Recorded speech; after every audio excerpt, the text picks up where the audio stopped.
बिस्मिल्लाहिर्रहमानिर्रहीम। अस्सलाम वालेकुम। Welcome to IK news and information. बिस्मिल्लाहिर्रहमानिर्रहीम। बस बस बस बस इय्याका नअबुदु व इय्याका नस्तईन। मेरे हाफिजाबाद के नौजवानों, बुजुर्गों, मेरी बहनों, इस शानदार इस्तकबाल का मैं आपका शुक्रिया अदा करता हूं। बहुत बहुत शुक्रिया।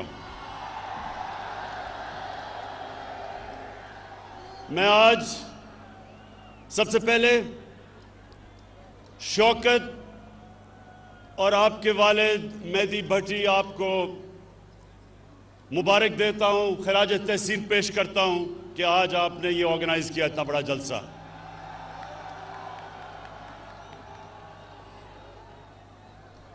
आज हमने हाफिजाबाद यूनिवर्सिटी और 400 बेड का डिस्ट्रिक्ट हॉस्पिटल बनाने का फैसला किया।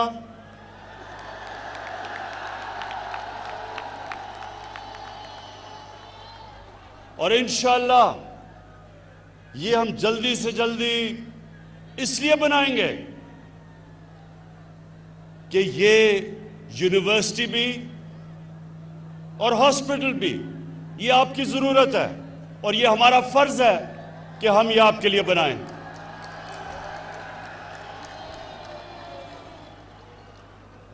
उससे ज्यादा हाफिजाबाद, उससे ज्यादा मुझे इस चीज की खुशी है कि पंजाब गवर्नमेंट ने फैसला किया कि 2020 तक, इस साल तक 50% पंजाब को हेल्थ कार्ड, हेल्थ इंश्योरेंस दी जाएगी और अगले साल 2021 में सारे पंजाब के लोगों को हेल्थ इंश्योरेंस, हेल्थ इंसाफ कार्ड मिलेगा। अब मैं आपको समझाना चाहता हूं कि हेल्थ कार्ड है क्या। ये मेरी बहनें आप खास तौर पे सुने। एक घर में सफेद पोश घर, तनख्वाहदार लोगों का घर, मजदूर का घर, अगर बीमारी होती है वालिदैन को, बच्चों को, तो ये जो हेल्थ कार्ड है ये एक खानदान में 10 लाख रुपए तक कहीं भी इलाज करवा सकेंगे। सरकारी अस्पतालों में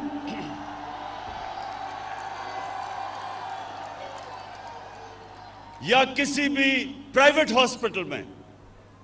यह पहली दफा पाकिस्तान की 73 साला तारीख में एक आम आदमी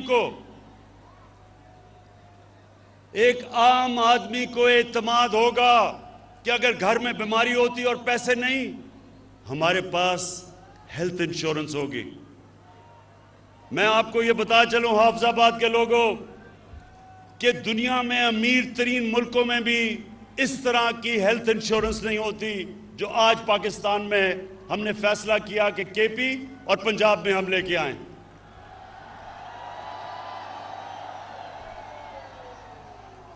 इससे क्या होगा? इससे होगा क्या? इससे यह होगा कि हाफिजाबाद जैसे इलाकों के अंदर, हाफिजाबाद जैसे इलाकों में प्राइवेट हॉस्पिटल बनेंगे। और प्राइवेट हॉस्पिटल इसलिए बनेंगे कि हेल्थ कार्ड की वजह से हर कोई इलाज करवा सकेगा। अभी सिर्फ देहातों में सिर्फ सरकारी अस्पताल हैं क्योंकि लोगों के पास पैसा नहीं। बड़े शहरों में प्राइवेट हॉस्पिटल है। इंशाअल्लाह अस्पतालों का सारे पाकिस्तान में, अभी तो खैर पंजाब में और पख्तूनख्वा में एक अस्पतालों का जाल पिच जाएगा ये हेल्थ कार्ड की वजह से। दूसरी चीज जो चीफ मिनिस्टर पंजाब ने बात की जो उस्मान बुज़दार ने बात की कि पनाहगाह, हमने पाकिस्तान में पहली दफा शहरों के अंदर पनाहगाह बनाई। किसके लिए? मजदूर आता है काम करने के लिए, पनाहगाह में वो ठहरता है, उसके पैसे बच जाते हैं, किराया बच जाता है, खाना मिलता है, खाने के पैसे बचते हैं, और वो सारा पैसा अपने बीवी बच्चों को भेजता है। ये पहली दफा पाकिस्तान के अंदर पनाहगाह बनी है, और मुझे खुशी ये है कि ये हमारा जो सफर है पाकिस्तान को फलाई रियासत बनाने का, वो शुरू हो चुका है। हम इंशाअल्लाह जो अगला काम करने जा रहे हैं, जो नया पाकिस्तान हाउसिंग का मतलब क्या कि आज तक अगर आपके पास पैसा है तो आप घर बना सकते हैं, अगर पैसा नहीं है तो किराए के घर में ठहरना पड़ता था। अब नए पाकिस्तान हाउसिंग का जो हमारा स्कीम है, और 2 साल हमें लगे, एक अदालतों में केस था फोरक्लोजर लॉ का, वो जीतने में। अब ये होगा कि बैंकों से 5% सूद के ऊपर हम पैसे लेंगे, और वो एक 5 मरले के घर कोई भी बना सकता है 5% सूद पे, और लंबी किस्तें, यानी कि जो आप किराए के ऊपर जो आप किराया देते हैं वो आप किस्तें देंगे, और घर आपका अपना हो जाएगा, अपने घर पे छत हो जाएगी। ये 73 साल तारीख में इंशाल्लाह पहली दफा, बड़े लोगों ने रोटी कपड़ा और मकान की बात की, ये पहली दफा इंशाल्लाह लोगों को मकान मिलेगा। उसके बाद नौजवानों, एक तालीम का निसाब, ये भी 73 साल में पहली दफा हमारी हुकूमत कर रही है कि सारे पाकिस्तान में एक निसाब हो। ये ना हो कि उर्दू मीडियम, इंग्लिश मीडियम, दीनी मदरसे, एक निसाब हो ताकि गरीब घरों से भी बच्चे ऊपर आ सकें, डॉक्टर बन सकें, इंजीनियर बन सकें।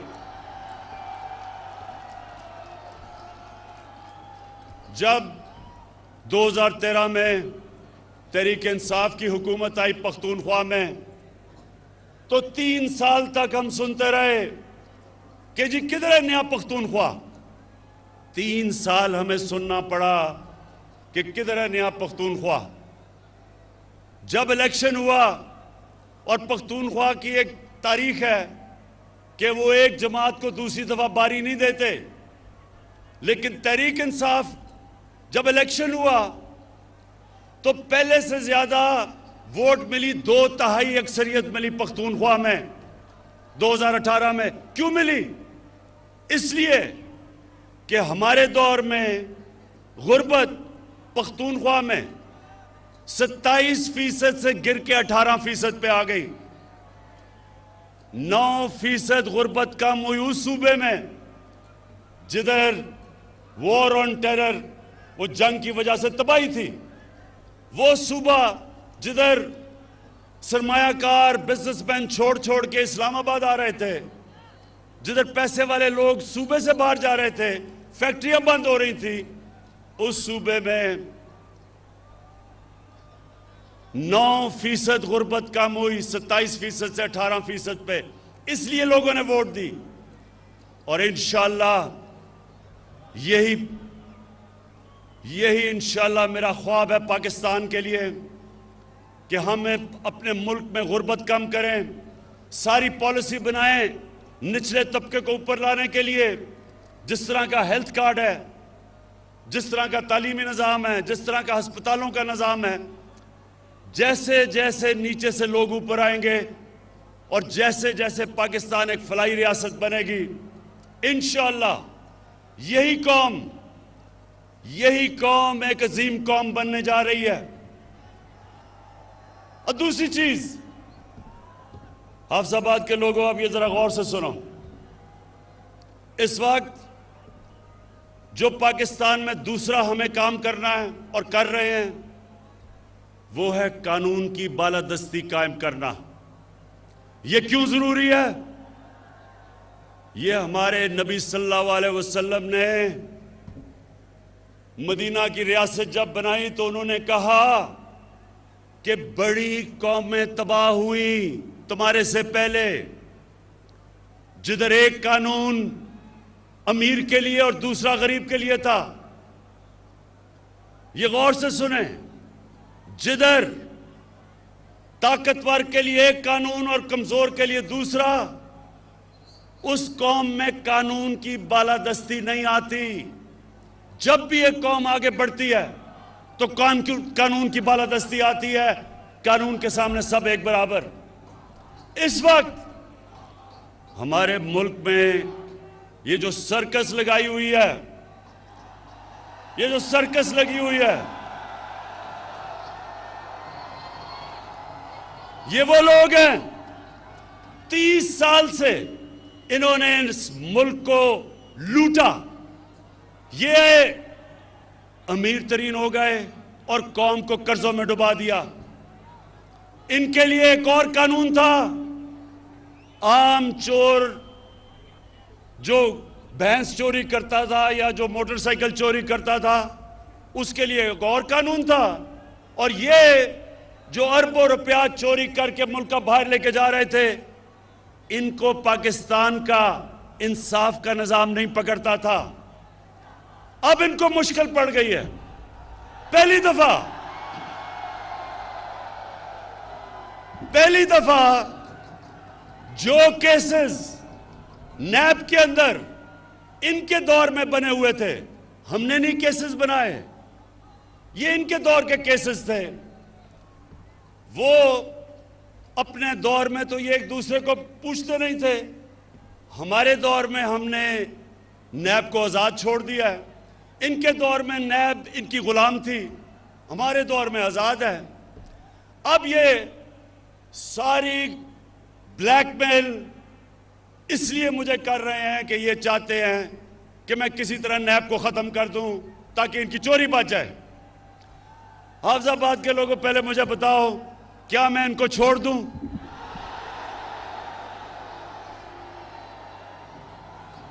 कहीं आपको इनके ऊपर तरस तो नहीं आ रहा? वो जब नवाज शरीफ की शक्ल आपने देखी कि जी बीमार हो गया, वो पता नहीं जिंदा भी रहेगा या नहीं। बड़े लोगों ने मुझे कहा, इमरान खान ये तुम क्या कर रहे हो, बेचारा मर ही ना जाए, पता नहीं जहाज पे भी चढ़ेगा या नहीं। हमारी कैबिनेट में भी एक दो ख्वातीन, उनके भी आंखों में आंसू आ गए इसकी शक्ल देख के।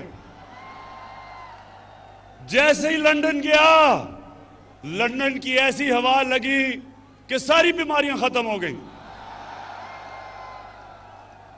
तो ये जो सब इकट्ठे हैं, मैं इन सारों को आज पैगाम देना चाहता हूं कि देखें, आज तक आपका उन लोगों से मुकाबला था, या वो उनको अपनी कुर्सी की ख्वाहिश थी, या वो आप ही की तरह करप्ट थे। आज आप सबका मुकाबला इमरान खान से है। एक वो इंसान जिसको अल्लाह ने मुकाबला करना सिखाया है। मैं आज आप सबको कह रहा हूं कि आप जो मर्जी कर लें, जितने मर्जी जलसे करने हैं कर लो, लेकिन जब तक आप इस मुल्क का लूटा हुआ पैसा वापस नहीं करेंगे, आपको नहीं छोड़ूंगा।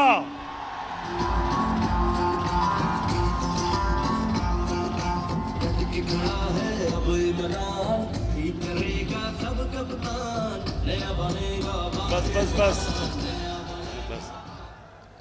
अच्छा, इन्होंने पहले पूरी कोशिश की कि माशियत के ऊपर कहा जी माशियत खराब हो गई, इसको निकाल दो। फिर कहे जी महंगाई हो गई। इनके पिछले 10 साल में देखें कितनी दफा महंगाई आज से बहुत ज्यादा थी। फिर कहा जी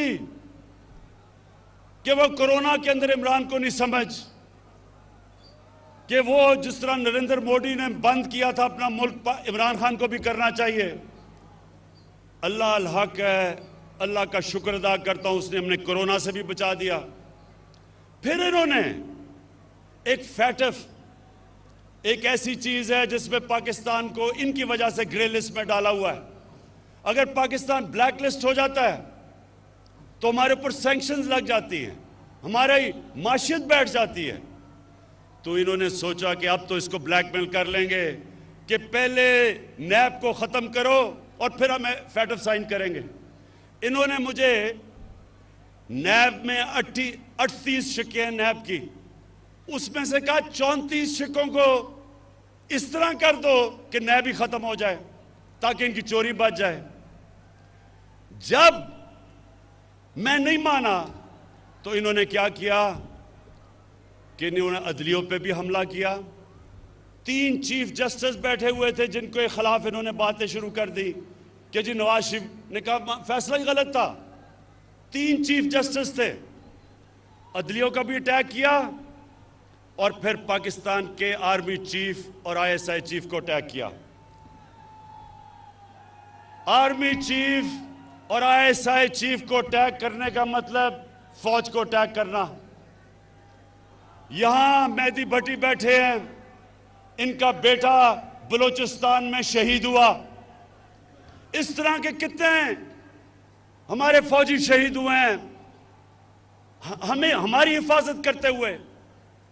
लेकिन वो आदमी बाहर लंदन में बैठ के यहां हमारी फौज के खिलाफ साजिश कैसे कि जब अब कहते हैं कि मैं आर्मी का चीफ और जो ISI का चीफ है उसको फौज बदल दे, तो क्या फौज कोई एक जमहूरी इदारा है?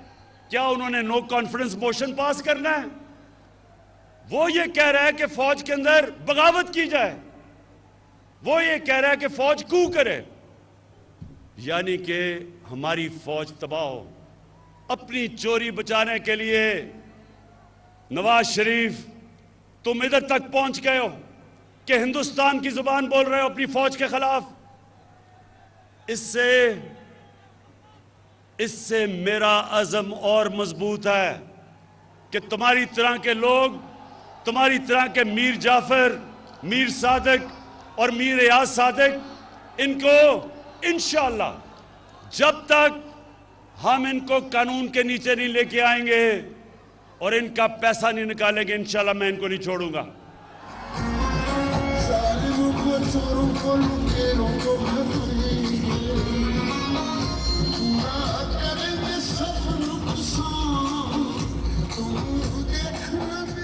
अच्छा, और ये जब सर्कस इनकी लगती है उसमें हर किस्म के लोग होते हैं।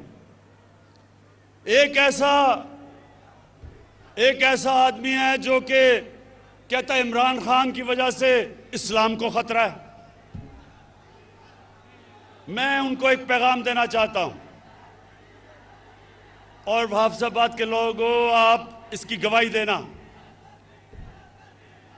आज तक पाकिस्तान की 73 साल तारीख में, मैं इसी की बात कर रहा हूं, कि डीजल ये कहता है कि इमरान की वजह से इस्लाम खतरे में है।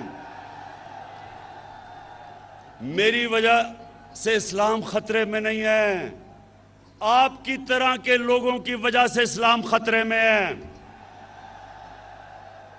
मैं आज चैलेंज करता हूं, पाकिस्तान की 73 साल तारीख में किसने आज तक अपने नबी सल्लल्लाहु अलैहि वसल्लम का, उनका जो मौक़िफ़, उनके लिए कौन इस तरह इंटरनेशनल स्टेज पे खड़ा हुआ है मेरे अलावा? चैलेंज करता हूं आपको।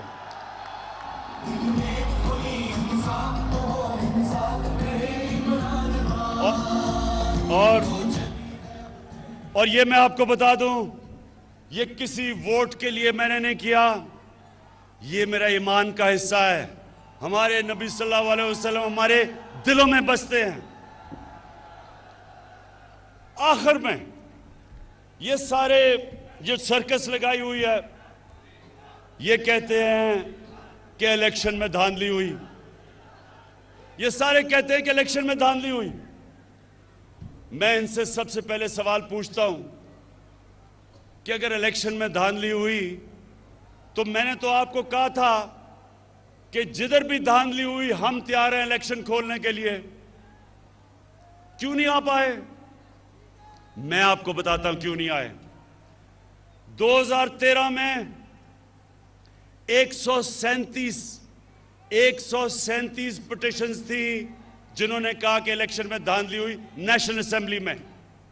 2018 में 137 की बजाय 90 थी, 50% कम पिटिशन थी। और नून लीग की सिर्फ 11 पिटिशंस थी पंजाब के अंदर और तहरीक इंसाफ की 14 थी।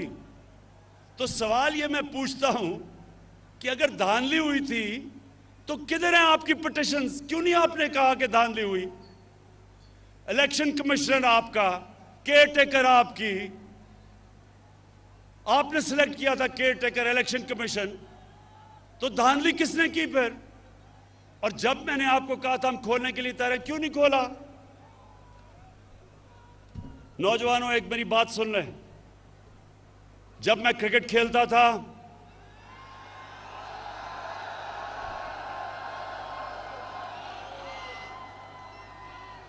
तो मेरे दौर में अपने अपने अंपायर होते थे। जो मुल्क होता था जिधर आप क्रिकेट खेलने जाते थे उनके अपने अंपायर थे। तो ज्यादातर जब टीमें हारती थी दूसरे मुल्क में तो वो कहती थी अंपायरों ने हमें मैच हरा दिया। तो मैं वो क्रिकेट की तारीख का 150 साल तारीख में वो पहला कप्तान था जिसने कहा कि न्यूट्रल अंपायर आने चाहिए, यानी कि अपने अंपायर नहीं होने चाहिए, दूसरे मुल्क से अंपायर मंगवाओ ताकि वो न्यूट्रल हो। और आप अगर दुनिया की क्रिकेट की तारीख उठा के देखें तो पहला कप्तान था जिसने अपने मुल्क में दुनिया की सबसे ताकतवर टीम वेस्ट इंडीज के साथ न्यूट्रल अंपायर मंगा के मैच खेला। और फिर दूसरी टीम जो मंगवाई न्यूट्रल अंपायर से, हिंदुस्तान से जब हमारा मैच होता था ना पाकिस्तान उधर जीतता था क्योंकि जब टीम हारने लगती थी उनके अंपायर आ जाते थे, ना हिंदुस्तान यहां जीतता था और कई दफा हमारे अंपायर भी हमारी मदद करते थे। तो मैं पहला कप्तान था जिसने हिंदुस्तान में जाके हिंदुस्तान के अंपायरों के होते हुए हराया हिंदुस्तान को। और फिर बस और फिर जब हिंदुस्तान पाकिस्तान आई तो हमने न्यूट्रल अंपायर से उनके साथ मैच खेला और हमारी वजह से आज दुनिया की क्रिकेट में न्यूट्रल अंपायर हैं। जो हारता है वो हार मान जाता है, वो कहता है क्योंकि अंपायर अब न्यूट्रल है।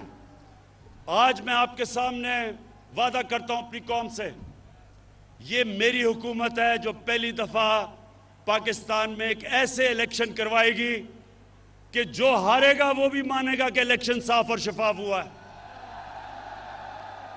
इसके लिए हम कई चीजें कर रहे हैं। हम इलेक्ट्रॉनिक वोटिंग कर रहे हैं। हम एक इलेक्ट्रॉनिक वोटिंग यानी टेक्नोलॉजी का फायदा उठाएंगे। हम इसके ऊपर पूरा काम कर रहे हैं। हम इंशाल्लाह सारे वो कदम उठाएंगे कि ऐसा इलेक्शन होगा जो सिर्फ पाकिस्तान में एक दफा हुआ था 1970 में, जब सबने कहा कि साफ और शफाफ इलेक्शन है। उसके अलावा सारे इलेक्शनों में जो हारता था वो कहता था कि इलेक्शन में धांधली हुई। ये जो अब इलेक्शन होगा, हम इलेक्शन रिफॉर्म्स कर रहे हैं, टेक्नोलॉजी लेके आ रहे हैं। जो जो चीजें हमने पूरा स्टडी किया कि कैसे साफ होगा, सारी इस्लाहत कर रहे हैं। और इंशाअल्लाह जिस तरह क्रिकेट की दुनिया में मैं पहला कप्तान था जो न्यूट्रल अंपायर लेके आया, आज इंशाअल्लाह पाकिस्तान भी याद रखेगा कि वो हुकूमत आई जिसने पहली दफा पावर में होते हुए साफ और साफ इलेक्शन करवा के भरपूर तरीके से इलेक्शन जीता। मैं अ, शौकत ने मुझे कहा है कि अभी लोग बहुत बाहर खड़े हैं जो अंदर नहीं आ सके, उनको भी मैं उनका शुक्रिया अदा करता हूँ, खुशामदीद कहता हूँ उनको। और मैं आखिर में ये फिर कहता हूँ कि हमने सारे जो इलाके हमारे पीछे रह गए थे और हाफिजाबाद भी पीछे रह गया था, हम आपके लिए पूरा काम करेंगे। आपके लिए यूनिवर्सिटी, आपके लिए DHQ बड़ा 400 बेड का हॉस्पिटल, और इंशाल्लाह ये जो कैडेट कॉलेज चाह रहे हैं, इंशाल्लाह एक कैडेट कॉलेज के ऊपर भी हम काम शुरू करेंगे। बहुत बहुत शुक्रिया। तो दोस्तों आज के लिए इतना ही। प्लीज़ वीडियो को लाइक करें, चैनल को सब्सक्राइब कर लें और बेल आइकन पर जरूर क्लिक करें। Thank you.